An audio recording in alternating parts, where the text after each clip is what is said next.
അപ്പോൾ പിന്നെ അറഫ അവിടെ നടക്കുമ്പോൾ ഇവിടെ എങ്ങനെയാണ് നമ്മൾ നോമ്പ് എന്നാണ് അവിടുത്തെ വിഷയം. അറഫാൻ്റെ നാളിനാണ് നോമ്പ്, അറഫാക്കല്ല നോമ്പ്. അറഫാൻ്റെ നാള്, അറഫാൻ്റെ നാള് എന്ന് പറഞ്ഞാൽ അത് ദുൽഹിജ്ജ 9 എന്നാണ്. അറഫിൽ ഹാജിമാർ സമ്പളിക്കുന്നതെന്നല്ല. അത് ഇന്നതിയില്ലാതെ ഒരിഷ്ടമില്ലാതെ ഒരു ഷെയ്ഖ് എന്താ പറഞ്ഞു വെച്ചാൽ അതിനെ പിന്തുടരുക എന്ന് പറയുന്നത് നാശത്തിലേക്കുള്ള പോക്കാണ്. അതുകൊണ്ടാണ് ഞാൻ നേരത്തെ പറഞ്ഞ മാതിരി ഒരു ഷെയ്ഖിൻ്റെ പിന്നാലെ എല്ലാ ആളുകളും കൂടിയിട്ട് കത്തിയും കഴുത്തും കൊടുത്തുകൊണ്ടുള്ള ഒരു നിലപാടിൽ ഒരു സംഘടിതമായ രൂപം അതൊരിക്കലും ശറഅ് അംഗീകരിക്കുകയോ മൂല്യന്മാർ അംഗീകരിക്കുകയോ ചെയ്യാറില്ല. കേരളത്തിൽ ഇത്തവണ പെരുന്നാൾ ശനിയാഴ്ചയും അറഫ നോമ്പ് വെള്ളിയാഴ്ചയുമായിരുന്നല്ലോ. എന്നാൽ വെള്ളിയാഴ്ച ഒരു കാരണവശാലും മുഅ്മിനീങ്ങൾ നോമ്പനുഷ്ഠിക്കരുതെന്നും അന്ന് പെരുന്നാൾ ആഘോഷിക്കണമെന്നും തങ്ങളുടെ ഷെയ്ഖ് പറഞ്ഞതായി ആലുവ തുരീഖത്തിൻ്റെ ഒരു പ്രഭാഷകൻ. അടുത്തടുത്ത മഹല്ലുകളിൽ തന്നെ വ്യത്യസ്തമായി നോമ്പും പെരുന്നാളും ആചരിച്ച കാലമുണ്ടായിരുന്നെന്നും എവിടെ പിറ കണ്ടാലും എല്ലായിടത്തും ഒരുപോലെ ആചരിക്കാനുള്ള പ്രായോഗിക തടസ്സം തങ്ങളുടെ തുടർ പഠനത്തിലൂടെ ഇല്ലാതായെന്നും തെക്ക് വടക്ക് വ്യത്യാസമില്ലാതെ കേരളത്തിൽ എല്ലായിടത്തും ഒരേ ദിവസം ആചരിക്കുന്ന രീതി തങ്ങളുടെ പരിശ്രമം കൊണ്ടുണ്ടായെന്നും അയാൾ പറയുന്നു. ഇനിയും തുടർ പഠനങ്ങൾ നടക്കേണ്ടതുണ്ടെന്നും ഇതിനു തടസ്സം സ്ഥാനമോഹികളായ ഖാദിമാരാണെന്നും ലൈവായി അറഫ കണ്ടുകൊണ്ടിരിക്കുന്നവർ തങ്ങൾക്ക് അറഫ നാളെയാണെന്ന് എങ്ങനെ വിധിക്കുന്നുവെന്നും ഇയാൾ പറയുന്നു. ഇതിനോട് എങ്ങനെ പ്രതികരിക്കാം? മാസം കാണുന്ന വിവരം അതനുസരിച്ച് അമൽ ചെയ്യുന്ന കാര്യങ്ങളൊക്കെ തുരീഖത്തിൻ്റെ ഷെയ്ഖുമാരും പറയേണ്ടതല്ലോ. അതൊക്കെ ഖാദിമാരും ഫിഖ്ഹും പറയേണ്ട വിഷയങ്ങളാണ്. ഖാദിമാർ ഈ വിഷയങ്ങൾ വളരെ ശരിക്കും കൈകാര്യം ചെയ്തുകൊണ്ടും പഴയ കാലത്തുള്ള ഫിഖ്ഹിൻ്റെ കിതാബുകളുടെ അടിസ്ഥാനത്തിലൊക്കെ മനസ്സിലാക്കിക്കൊണ്ടുമാണ് ഈ അറഫാൻ്റെ ദിവസമൊക്കെ മാറിയാലും പിടിച്ചാലൊക്കെ സംസാരിക്കാറുള്ളത്. ഇദ്ദേഹം ഈ പറയുന്ന കണക്കിന് ലൈവായിട്ട് അറഫ കാണുകയാണ്. ലൈവായിട്ട് അറഫ കാണുന്ന ആ പകൽ കാണുമ്പോൾ അമേരിക്കക്കാർക്ക് എങ്ങനെയാണ് ആ സമയത്ത് അറഫ നോമ്പ് നിൽക്കാനും അറഫയേറ്റ് കൂട്ടാനും പറ്റുക? അതൊരിക്കലും കഴിയില്ലോ. അതായത് ആ സമയത്ത് രാവുള്ള ആൾക്കാരുണ്ടാവില്ലേ, രാത്രിയുള്ള ആൾക്കാർ ഭൂമിയിൽ, പകലിൻ്റെ ഫുൾ സമയവും അറഫായിൽ ഹാജിമാർ നിൽക്കുന്ന പകലിൻ്റെ ഫുൾ സമയവും രാത്രിയായിട്ട് നിൽക്കുന്ന പ്രദേശക്കാർ അള്ളാഹിൻ്റെ ഭൂമി ലോകത്തുണ്ടല്ലോ നല്ലൊരു ഭാഗം. അപ്പോൾ ആ ഭാഗത്തുള്ളവരെങ്ങനെയാണ് ഇതേ സമയത്ത് ചെയ്യുക? അപ്പോൾ അറഫയും പെരുന്നാളും രാവും പകലും മാറുന്നതിനനുസരിച്ച് മാറും, അതെല്ലാവർക്കും അറിയാം. അപ്പോൾ അതിനൊരു വ്യവസ്ഥിതി വേണം, അതിനൊരു നിയതി വേണം. ആ നിയതിയാണ് ഇസ്ലാമിക ശരീഅത്ത് പറയുന്നത്. ഇസ്ലാമിക ശരീഅത്തിൻ്റെ നിയതിയിൽ ശാഫിഈ മദ്ഹബ് അനുസരിച്ച് അതിന് നിയതി മനസ്സിലാക്കിയിട്ടുള്ളത് മാസപ്പിറവിയുടെ വിവരം, ആ മാസപ്പിറവിയും അതുപോലെ തന്നെ ചന്ദ്രോദയവും സൂര്യോദയവും ഒക്കെ മാറി മാറി വരുന്ന അർത്ഥത്തിൽ മത്ലഅകൾ വ്യത്യാസം വരുന്നിടത്ത് അതനുസരിച്ചുകൊണ്ട് ഒത്തിടത്ത് കണ്ട അതേ വിധി വ്യത്യസ്തപ്പെടുന്നിടത്തേക്ക് ബാധകമാവില്ല. ഉദാഹരണമായി ഇവിടെ ചന്ദ്രോദയം നടക്കുന്ന സമയത്ത് മിക്കവാറും അങ്ങനെയുള്ള സമയത്ത് മാസം കാണാനിടയില്ലാത്ത വിധം മത്ലഅ് വ്യത്യാസപ്പെട്ട ഉദിപ്പ് അസ്തമയ സ്ഥലങ്ങൾ വ്യത്യാസപ്പെട്ടിട്ടുള്ള പ്രദേശങ്ങളിലേക്ക് ഇവിടെ കണ്ട മാസപ്പിറവി ബാധകമാക്കാൻ ന്യായമില്ല.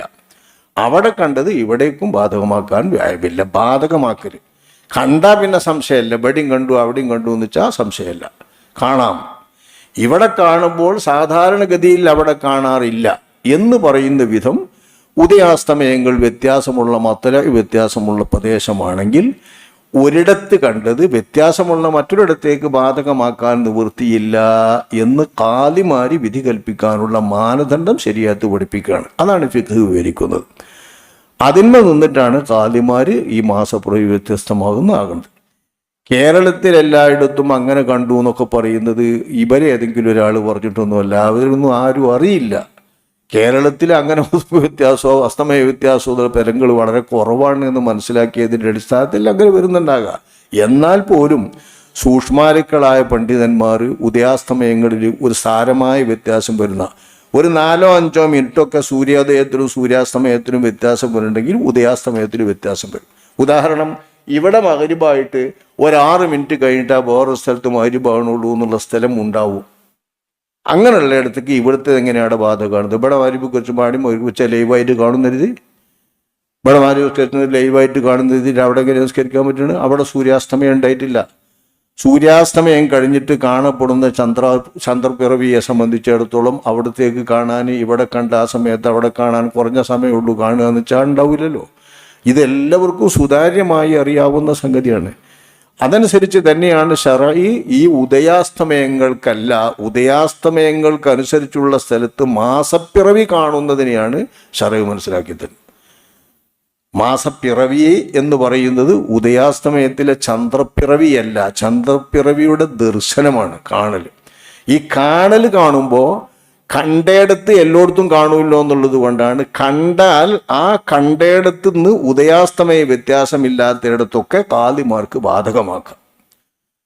കാലിമാർക്ക് ബാധകമാകും. ഒരു കാലി ശരിക്ക് വിധിച്ചാൽ അയാളെ കാലി സ്ഥാനത്ത് ബാധകമാവും. അതിനെ അടിസ്ഥാനമാക്കി മറ്റൊരു കാലി വെച്ചാൽ അവിടെ ബാധകമാവും. പണ്ട് ഭിന്നിച്ചിരുന്നത് ഈ വിവരങ്ങളൊക്കെ അറിയാനും അന്വേഷിക്കാനുമൊക്കെ അസൗകര്യങ്ങൾ ഉണ്ടാകുന്ന കാലമാണ്. ഉദയാസ്തമങ്ങൾ ശ്രദ്ധിക്കാൻ അസൗകര്യങ്ങൾ കുറവുള്ള കാലമാണ്. അന്ന് വ്യത്യാസം ആർക്കും തർക്കമല്ല ഇതിലൊന്നും. ഞങ്ങളെ കാലം അങ്ങനെ ഉറപ്പിച്ചേ ഞങ്ങളെ കാലം ഇങ്ങനെ ഉറപ്പിച്ചേ. ഇപ്പം തന്നെ സംഘടനാപരമായിട്ട് അഭിപ്രായ വ്യത്യാസം വരുമ്പോൾ ഇവിടെ ഒരു കാലത്ത് ഒരു കൂട്ടരെ പെരുന്നാൾ കഴിച്ച കാലത്ത് മറ്റൊരു കൂട്ടർ നോൻപ് പറ്റില്ലേ ഇപ്പം അടുത്ത കാലങ്ങളിൽ. എന്നിട്ട് വല്ല തർക്കമുണ്ടോ? തർക്കം സംഘടനാപരമായതുകൊണ്ട് തർക്കം പറയുന്നല്ലാതെ നിയമപരമായി കാലിമാരാണെങ്കിൽ ആ കാലിമാർ പറഞ്ഞെടുത്ത് തർക്കം വരില്ല.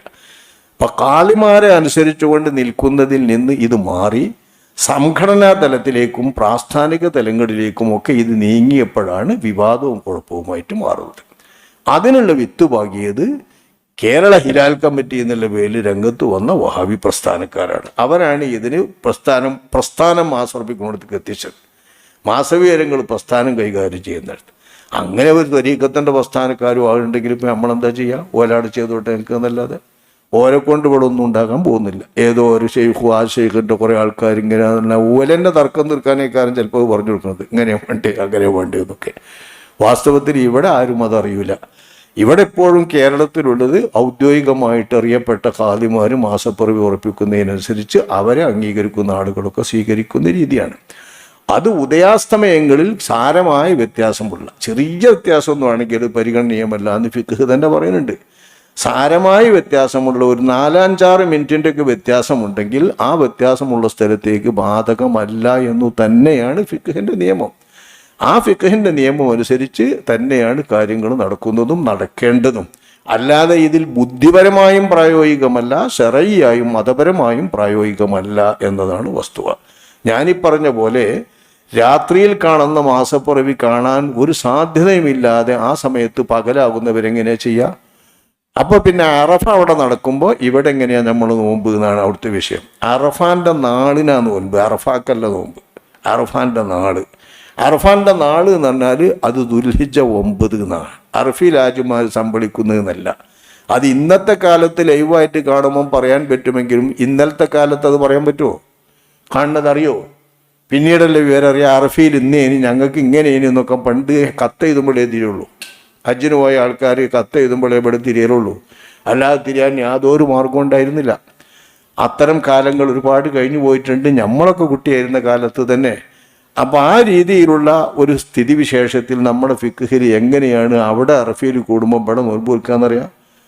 ഇവിടെ സംസാരിക്കുന്നത് അറഫയുടെ നാളെന്ന ദുൽഹിജ്ജ 9 അന്നാണ് നോമ്പ് സുന്നത്ത്. ദുൽഹിജ്ജ 9 അന്ന് നോമ്പ് സുന്നത്ത്. ആ സുന്നത്ത് നോമ്പിൻ്റെ കൂടെ ദുൽഹിജ്ജ 8 നോമ്പ് സുന്നത്താണ്, നല്ല സുന്നത്ത് തന്നെ. ദുൽഹിജ്ജ 9 ദിവസവും നോമ്പ് വെൽക്കൽ സുന്നത്ത് തന്നെയാണ്. എന്നാൽ 9 നോമ്പ് വെൽക്കൽ സുന്നത്താണെന്ന പോലെ 8 സൂക്ഷ്മതയ്ക്ക് വേണ്ടി നോമ്പ് വെൽക്കൽ സുന്നത്താന്ന് പറയുന്നത് അറഫയിൽ ഹാജിമാർ നിൽക്കൽ അന്നാകാമല്ലോ എന്നുള്ള സാധ്യത വെച്ചാണ്. ആ സാധ്യത കുറച്ചും കൂടി ബലപ്പെട്ടു ലൈവായിട്ട് കാണുമ്പോൾ എന്നല്ലുള്ളൂ. അപ്പം ലൈവായിട്ട് കാണുമ്പോൾ 8 നോൻപ് വെക്കുക, 9 നോൻപ് വെച്ചാൽ 2 നോൻപ് കിട്ടും എന്നല്ലാതെ നമ്മളെ അറഫാൻ്റെ നോൻപ് കിട്ടും. അവിടെ കണ്ടിട്ട് അവർക്ക് അറഫ ആയതുകൊണ്ട് അതിനോട് ഐക്യതായിട്ട് നോമ്പും കിട്ടും. ഇങ്ങനെ 8ഉം 9ഉം നോമ്പും വെൽക്കലാണ് ഇവിടെ എല്ലാവരും ഉദ്ബോധിപ്പിക്കാറുള്ളതും നമ്മളൊക്കെ നമ്മുടെ പള്ളികളിലൊക്കെ പറയാറുള്ളതും വിശ്വാസികളൊക്കെ അനുവർത്തിച്ചാറുള്ളതും. ഇങ്ങനെ ഒരു നിയതിയില്ലാതെ, ഒരിഷ്ടമില്ലാതെ, ഒരു ശൈഖ് എന്താ പറഞ്ഞു വെച്ചാൽ അതിനെ പിന്തുടരുക എന്ന് പറയുന്നത് നാശത്തിലേക്കുള്ള പോക്കാണ്. അതുകൊണ്ടാണ് ഞാൻ നേരത്തെ പറഞ്ഞ മാതിരി ഒരു ഷെയ്ഖിൻ്റെ പിന്നാലെ എല്ലാ ആളുകളും കൂടിയിട്ട് കത്തിയും കഴുത്തും കൊടുത്തുകൊണ്ടുള്ള ഒരു നിലപാടിൽ ഒരു സംഘടിതമായ രൂപം അതൊരിക്കലും ശറഅ് അംഗീകരിക്കുകയോ മൂല്യന്മാർ അംഗീകരിക്കുകയോ ചെയ്യാറില്ല. സംഘടിതമല്ലായിരുന്നെങ്കിൽ പറ്റും. ഒരു വ്യക്തിയെ അനുകരിച്ച് ആത്മീയമായി ശിക്ഷണം നേടി ഓരോ ആത്മീയ ആളുകൾക്കും അവരവരുടെ ആത്മാവിനനുസരിച്ച് കൊടുക്കപ്പെടുന്ന ഒരു രീതിയാണ് ചാത്തർക്കുള്ള. ഇതൊരു ഒരു സംഘടന, അതിൻ്റെ നേതാവ് ഒരു ഷെയ്ഖ്, ഇങ്ങനെ ഒരു സംഘടനയായി മാറുകയും അയാൾ ഉണ്ടായാലും അയാൾ മരിച്ചാലുമൊക്കെ ഇന്നതാണ് എൻ്റെ വ്യവസ്ഥ എന്ന് തീരുമാനിക്കപ്പെടുന്ന വിധം ഇതങ്ങനെ പോവുകയും ചെയ്താൽ അത് കേവലം ഒരു ഭൗതിക സംഘടനയുടെ സ്ഥാനത്ത് മാത്രമേ അതിനെ കൂട്ടാനുള്ളൂ. അത്തരം സംഘങ്ങൾ അവരുടെ ഷെയ്ഖ് പറയുന്നത് പോലെ അനുസരിക്കുന്നത് കൊണ്ട് മതനിയമങ്ങൾ മാറ്റാൻ പറ്റില്ല. മതനിയമങ്ങൾക്ക് അതിന് ഫിഖ്ഹിൻ്റെതായ കാഴ്ചയുണ്ട്. അത് അറഫയിൽ ഹാജിമാർ സമ്മേളിക്കുന്ന ദുൽഹിജ്ജ 9 അവിടെ സമ്മേളിച്ചത്. 8 നിന്നിട്ടില്ല, 9 നിന്നത്. മാസം കണ്ടനുസരിച്ച് നമ്മൾ ദുൽഹിജ്ജ 9 എന്നാണോ മാസം കണ്ടനുസരിച്ച് അതിനിവിടെ നോൽക്കുക, അങ്ങനെ ചെയ്യുക. അവർ ദുൽഹിജ്ജ 10 പെരുന്നാൾ, നമുക്ക് ദുൽഹിജ്ജ 10 എന്നാണോ അങ്ങനെ പെരുന്നാൾ, അങ്ങനെ നോമ്പനുഷ്ഠിക്കുക, പെരുന്നാളാക്കുക. ഇത് എത്ര കാലമായി ഇവിടെ തുടരുന്നു? ചിലപ്പോൾ ഒത്തുവരും, ഒരേ ദിവസമാവും, ചിലപ്പോൾ ഒത്തുവരില്ല.